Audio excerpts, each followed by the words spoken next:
சாமி கும்பிடு. இதில் நல்லா சேவ் ஆகணுமா நிறைய காசு?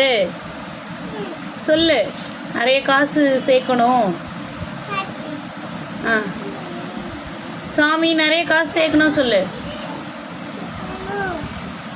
ஒரு காசு எடுத்து போடு. Okay super. போடுங்க அழகா. Good girl.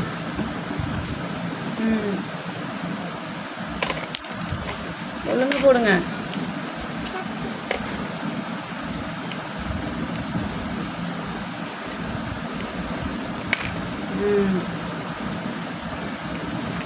போட்டாச்சு. கை தட்டுங்க.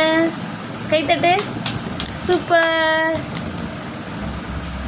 இதுக்கப்புறம் நிறைய காசு கீழே கிடச்சிச்சின்னா எடுத்துகிட்டு வந்து இதில் போடணும். ஓகேவா? இல்லைன்னா மம்மி கிட்ட கொடுக்கணும் போட சொல்லி. மம்மி இதில் போடுங்க அப்படின்னு சொல்லணும். ஓகே.